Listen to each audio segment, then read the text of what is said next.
پچھلے کئی دنوں سے ہم مسلسل اس طرح کی خبریں سن رہے ہیں کہ غزہ کی پٹی میں ہمارے مظلوم مسلمان بھائیوں کے اوپر جو ظلم ڈھائے جا رہے ہیں، اور وہ سفاکیت اور درندگی کرنے والے جو نہتے مسلمانوں کو اپنی درندگی کا شکار بنائے ہوئے ہیں۔ قرآن مجید میں اللہ رب العالمین نے ان کی اسلام دشمنی اور ان کے سینوں میں اسلام کے خلاف جو نفرت اور عداوت کا ایک عنصر پایا جاتا ہے، اس کا تذکرہ کیا ہے۔ اور یہ بنی اسرائیل جب اللہ رب العالمین نے موسیٰ علیہ السلام کو ان کی طرف رسول بنا کے بھیجا،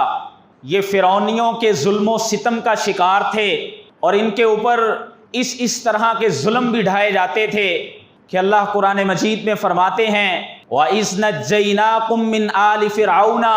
يَسُومُونَكُمْ سُوءَ الْعَذَابِ يُذَبِّحُونَ أَبْنَاءَكُمْ، کیونکہ یہودی شروع سے ایک مسیحا کے منتظر ہیں جس نے آ کے ان کی بادشاہت کو سنبھالنا ہے۔ فرعون نے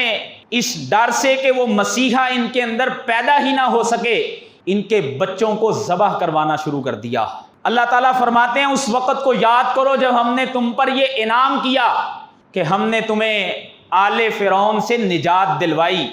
وہ تمہیں برے برے عذاب دیا کرتے تھے، تمہارے بیٹوں کو ذبح کر دیتے تھے، وَيَسْتَحْيُونَ نِسَاءَكُمْ، اور تمہاری عورتوں کو وہ زندہ رکھا کرتے تھے۔ اور صرف نجات ہی نہیں دی، بلکہ موسیٰ علیہ السلام جب ان کو لے کے وہاں سے نکلے تو آگے سمندر آ گیا۔ اللہ رب العالمین نے پھر انعام کیا، فرمایا وَإِذْ فَرَقْنَا بِكُمُ الْبَحْرَ فَأَنْجَيْنَاكُمْ، تمہارے پیچھے فرعون کی فوجیں تھیں اور تمہارے آگے سمندر کا پانی تھا۔ اس رب نے تمہارے لیے سمندر کو پھاڑ دیا اور پھاڑ کر کے تمہارے لیے راستے بنائے، اور تم اس سے بڑی سلامتی کے ساتھ گزر گئے۔ اور اللہ فرماتے ہیں وَأَغْرَقْنَا آلَ فِرْعَوْنَ وَأَنْتُمْ تَنظُرُونَ، تمہارے سامنے ہی ہم نے وہاں پر آل فرعون کو غرق کر دیا اور تم اس سارے سین کو دیکھ رہے تھے۔ یہاں سے نکل کے جب صحرائے سینا میں آئے، رہنے کے لیے کوئی رہائش نہیں تھی، اس کھلے میدان کے اندر زندگیاں بسر کر رہے تھے۔ اللہ فرماتے ہیں ہم نے پھر تم پہ انعام کیا، وَظَلَّلْنَا عَلَيْكُمُ الْغَمَامَ، ہم نے بادلوں کو کہا کہ ان کے اوپر سایہ فگن ہو جاؤ، وَأَنزَلْنَا عَلَيْكُمُ الْمَنَّ وَالسَّلْوَىٰ، اور تمہیں کھانے کے لیے اللہ کی طرف سے من اور سلوہ نازل ہوا کرتا تھا۔ لیکن یہ قوم تھی کہ جتنے اللہ کے انعام ہوتے، بجائے اللہ کا شکر کرنے کے یہ ناشکری والا رویہ اپناتی، اور یہ آپس میں بھی ایک دوسرے کے سگے نہیں تھے۔ فرمایا بَأْسُهُمْ بَيْنَهُمْ شَدِيدٌ، ان کے آپس کے اختلافات اس قدر تھے کہ اس صحرائے سینا کے اندر رہتے ہوئے جہاں پانی نہیں تھا، موسیٰ علیہ السلام سے انہوں نے جب کہا کہ اللہ سے ہمارے لیے پانی مانگیے، تو اللہ نے بنی اسرائیل کے 12 قبیلوں کے لیے 12 علیحدہ علیحدہ چشمے جاری کر دیے، اور فرمایا یہ ہم نے اس لیے کیا کہ قد علم کل اناس مشربہم، تم میں سے ہر ایک اپنے پینے کی جگہ کو پہچان لے۔ اتنی نشانیاں، اتنے انعام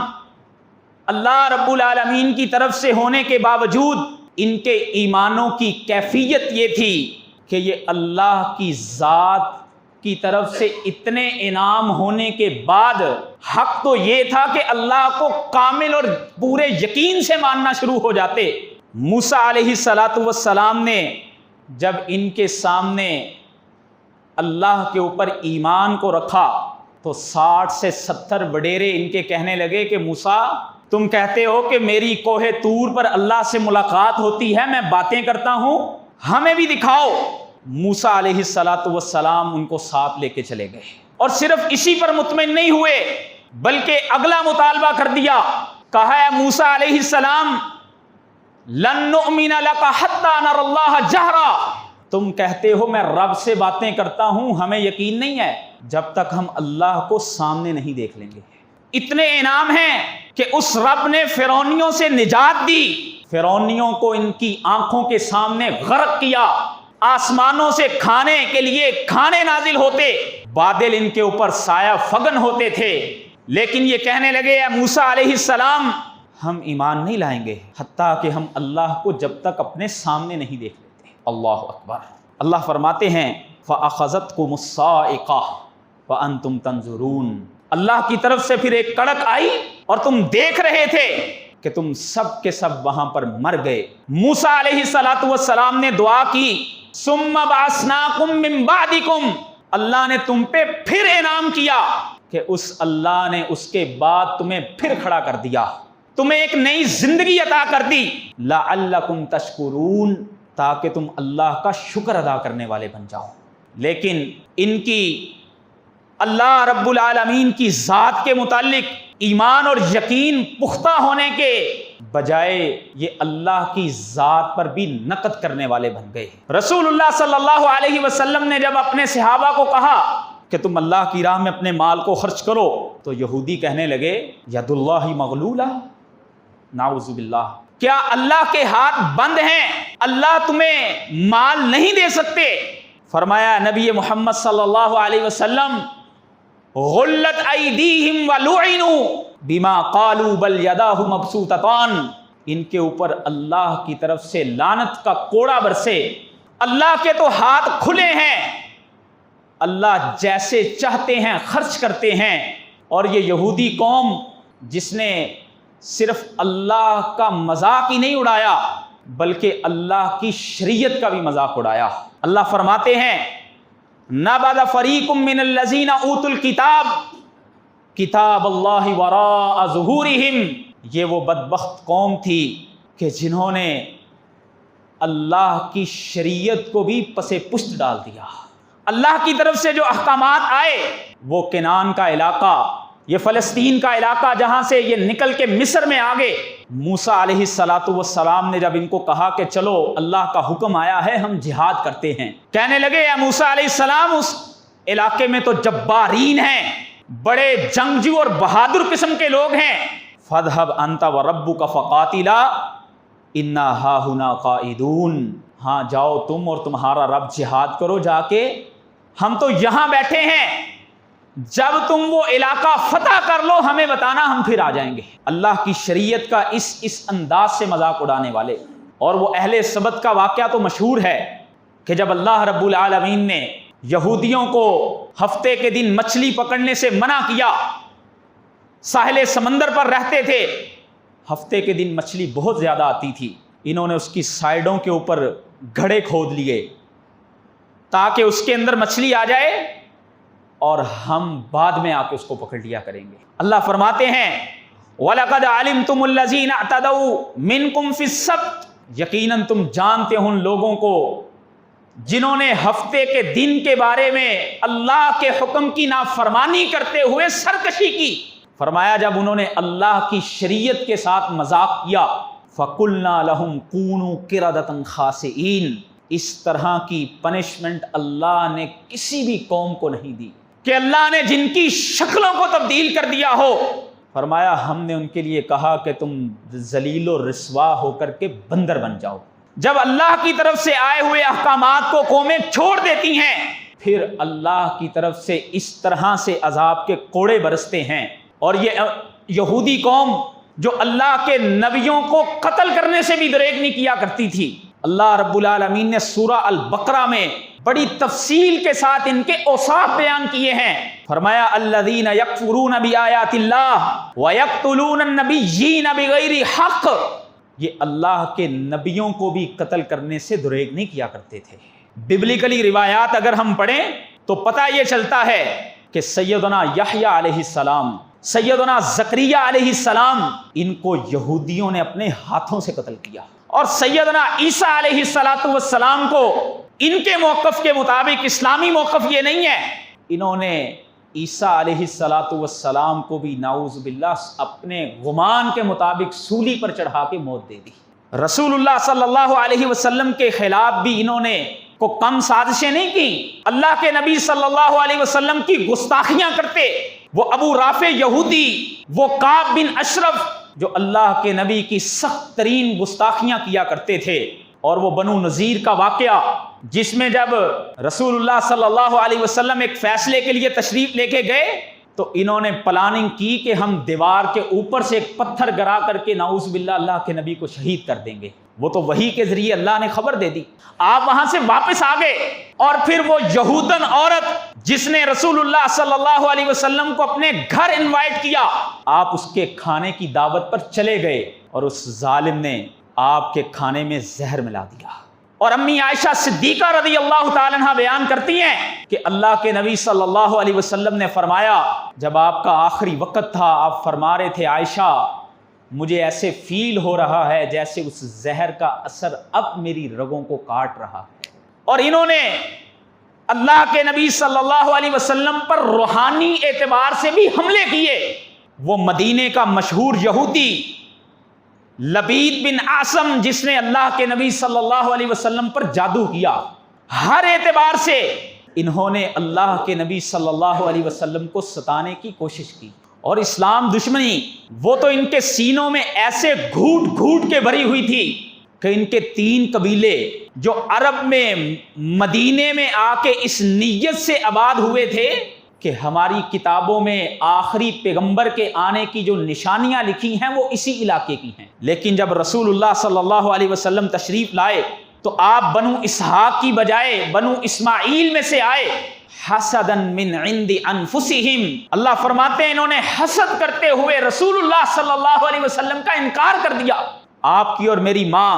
ام المؤمنین حضرت صفیہ رضی اللہ تعالی عنہ بیان کرتی ہیں، فرماتی ہیں میں نے یہ واقعہ اپنے گھر میں دیکھا۔ میرا باپ حیی بن اخطب، اس کو اور میرے چچا کو جب پتا چلا کہ مکہ میں ایک پیغمبر نے نبوت کا اعلان کیا ہے تو میرا باپ اور میرا چچا اللہ کے نبی کو مل کے آئے، اور گھر جب واپس آئے تو میرا باپ بڑے غصے میں تھا، اور میرا چچا پوچھتا ہے بھائی جان کیا کریں؟ اس انسان میں تو ساری وہ نشانیاں موجود ہیں جو آنے والے آخری پیغمبر کی نشانیاں ہیں۔ کہنے لگا ہم کبھی بھی نہیں مانیں گے، ہم تو اس کی عداوت کریں گے، اس کے ساتھ دشمنی رکھیں گے۔ اور صحیح بخاری میں امام بخاری رحمۃ اللہ علیہ حدیث لے کے آئے ہیں، حضرت انس رضی اللہ تعالیٰ عنہ بیان کرتے ہیں کہ عبداللہ بن سلام جو یہودیوں کے بہت بڑے عالم تھے، انہوں نے جب اسلام قبول کرنا چاہا تو یہ اللہ کے نبی صلی اللہ علیہ وسلم کے پاس آئے، آ کے کہا اللہ کے نبی صلی اللہ علیہ وسلم اگر میں نے ایسے ہی اسلام قبول کر لیا تو ان یہودیوں کی عادت سے میں واقف ہوں، یہ میرے اوپر طرح طرح کی تہمتیں لگائیں گے، آپ ان سے پہلے میرے متعلق پوچھئے۔ حضرت انس فرماتے ہیں کہ ایک موقع پر اللہ کے نبی کچھ یہودیوں کے پاس گئے، اتفاق سے اسی گھر میں عبداللہ بن سلام بھی چھپے ہوئے تھے۔ اللہ کے نبی صلی اللہ علیہ وسلم نے کچھ یہودیوں سے پوچھا کہ مجھے بتاؤ عبداللہ بن سلام کیسا انسان ہے؟ کہنے لگے اعلمنا و ابن اعلمنا و اخیرنا و ابن اخیرنا، عبداللہ بن سلام تو ہم میں سے سب سے بڑا عالم ہے، ہم میں سے سب سے بڑے عالم کا بیٹا ہے، وہ تو ہم میں سے سب سے بہترین انسان ہے اور ہم میں سے سب سے بہترین انسان کا بیٹا ہے۔ رسول اللہ صلی اللہ علیہ وسلم نے فرمایا ارأیتم، تمہارا کیا خیال ہے، ان اسلم، اگر عبداللہ بن سلام اسلام قبول کر لے اور وہ اسلام قبول کر چکا ہو۔ حضرت انس فرماتے ہیں اسی مجلس میں وہ یہودی کہنے لگے اجہلنا و ابن اجہلنا، کہ یہ عبداللہ بن سلام تو ہم میں سے سب سے بڑا جاہل ہے اور سب سے بڑے جاہل کا بیٹا ہے۔ یہ اسلام دشمنی تھی ان کے سینوں کے اندر، اور وہ اسلام دشمنی جب سیدنا عمر رضی اللہ تعالیٰ نے ان کو جزیرۃ العرب سے نکالا